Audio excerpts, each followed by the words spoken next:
Covid കാലത്തെ വാർത്താ സമ്മേളനങ്ങളിൽ നമ്മൾ മലയാളികൾ വീണുപോയതാണ് ഈ ദുരവസ്ഥയിൽ നമ്മെ കൊണ്ടെത്തിച്ചത്. നിങ്ങളുടെ കയ്യിലുള്ള സ്മാർട്ട് ഫോണിൽ അടിച്ചു നോക്കിയാൽ കാണും, കോവിഡ് മരണങ്ങൾ ഏറ്റവും കൂടുതലുള്ള രണ്ടാമത്തെ സംസ്ഥാനമാണ് നമ്മുടെ കേരളം. ഒരിക്കൽ കൂടി വ്യവസായം സംബന്ധിച്ച കള്ളക്കഥകളിൽ നമ്മൾ വീണുപോകാൻ പാടില്ല.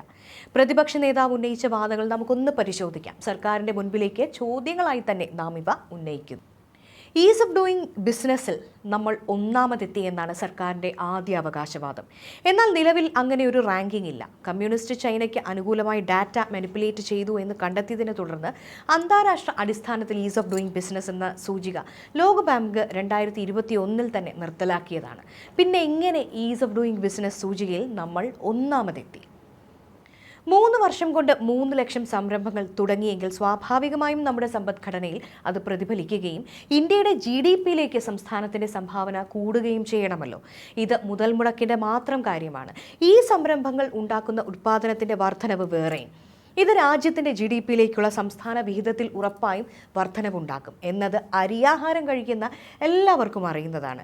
എന്നാൽ രാജ്യത്തിൻ്റെ GDP-യിലേക്കുള്ള സംസ്ഥാന വിഹിതം 2022-ലും 2023-ലും 3.8% തന്നെ മാറ്റമില്ലാതെ അങ്ങനെ തുടരുകയാണ് എന്ന് പ്രധാനമന്ത്രിയുടെ സാമ്പത്തിക ഉപദേശക സമിതിയുടെ റിപ്പോർട്ട് തന്നെ വെളിപ്പെടുത്തുന്നു. പുതുതായി തുടങ്ങിയെന്ന് അവകാശപ്പെടുന്ന സംരംഭങ്ങൾ എന്തുകൊണ്ട് രാജ്യത്തിൻ്റെ GDP-യിലേക്കുള്ള സംസ്ഥാന വിഹിതത്തിൽ വർധനവ് ഉണ്ടാക്കിയിട്ടില്ല? ഏതൊരു സംസ്ഥാനത്തും ആരംഭിക്കുന്ന 40 ലക്ഷത്തിന് മുകളിൽ വിറ്റുവരവുള്ള സ്ഥാപനങ്ങൾക്കും 20 ലക്ഷത്തിന് മുകളിൽ വരുമാനമുള്ള സർവീസുകൾക്കും GST രജിസ്ട്രേഷൻ നിർബന്ധമാണ്.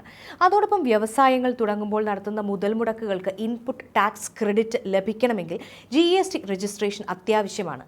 കുറഞ്ഞത് 1.5 ലക്ഷം പുതിയ GST രജിസ്ട്രേഷനുകൾ എങ്കിലും സംസ്ഥാനത്ത് ഉണ്ടാകുമായിരുന്നു.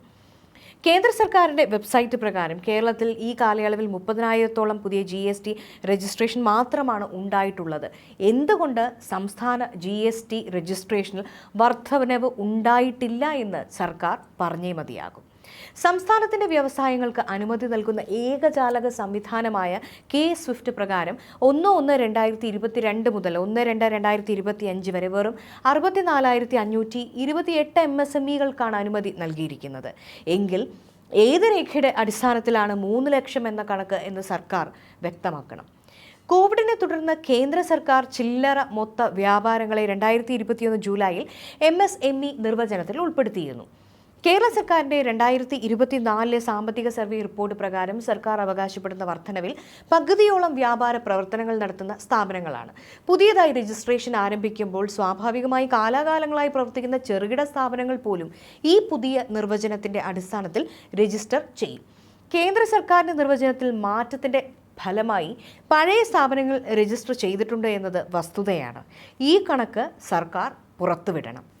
2019 ജൂലൈ 1 മുതൽ 2021 ഡിസംബർ 31 വരെയുള്ള കാലയളവുകളുമായി താരതമ്യം ചെയ്യുമ്പോൾ ജൂലൈ 1, 2021 മുതൽ ഡിസംബർ 31, 2023 വരെ കേരളത്തിലെ സ്റ്റാർട്ടപ്പ് ഇക്കോസിസ്റ്റത്തിൽ 254% വളർച്ച രേഖപ്പെടുത്തിയെന്നാണ് സ്റ്റാർട്ടപ്പ് ജനോം എന്ന 2024 ഗ്ലോബൽ സ്റ്റാർട്ടപ്പ് ഇക്കോസിസ്റ്റം റിപ്പോർട്ടിൽ പ്രതിപാദിച്ചിരിക്കുന്നത്. ഈ കാലയളവിൽ കേരളത്തിൻ്റെ സ്റ്റാർട്ടപ്പ് ഇക്കോസിസ്റ്റത്തിൻ്റെ മൂല്യം കർണാടകത്തിലെ സ്റ്റാർട്ടപ്പ് ഇക്കോസിസ്റ്റത്തിൻ്റെയും അതുപോലെ ഡൽഹി, മുംബൈ, തെലങ്കാനയിലെ സ്റ്റാർട്ടപ്പ് ഇക്കോസിസ്റ്റത്തിൻ്റെയൊക്കെയായി താരതമ്യം ചെയ്യുമ്പോൾ എത്രയാണ് എന്ന് പരിശോധിച്ചിട്ടുണ്ടോ? Karnataka $159 billion, Delhi $113 billion, Mumbai $72 billion, Telangana $8.3 billion, Keralam $1.7 billion. സംസ്ഥാനത്തിൻ്റെ സ്റ്റാർട്ടപ്പ് ഇക്കോസിസ്റ്റം ഇവയേക്കാൾ മികച്ചതാണ് എന്ന് പറയുന്നതിൻ്റെ അടിസ്ഥാനം എന്താണ്? കേരളത്തിൻ്റെ പരമ്പരാഗത വ്യവസായങ്ങൾ കടുത്ത പ്രതിസന്ധി നേരിടുകയാണ്. കയർ, കൈത്തറി, ഖാദി, മൺപാത്ര വ്യവസായമടക്കം സമാനതകളില്ലാത്ത പ്രതിസന്ധിയിലാണ്. കേരളത്തിൻ്റെ പരമ്പരാഗത വ്യവസായങ്ങളെ സഹായിക്കാൻ യാതൊന്നും ചെയ്യാത്ത സർക്കാർ കേരളത്തിൽ വ്യവസായ വളർച്ചയുണ്ടാക്കി എന്ന നെറേറ്റീവ് ഉണ്ടാക്കുമ്പോൾ കൂടുതൽ പ്രതിസന്ധിയിലാകുന്നത് ഈ പാവപ്പെട്ട തൊഴിലാളികളാണ്. ഇവരോട് സർക്കാരിന് പറയാനുള്ളത് എന്താണ്?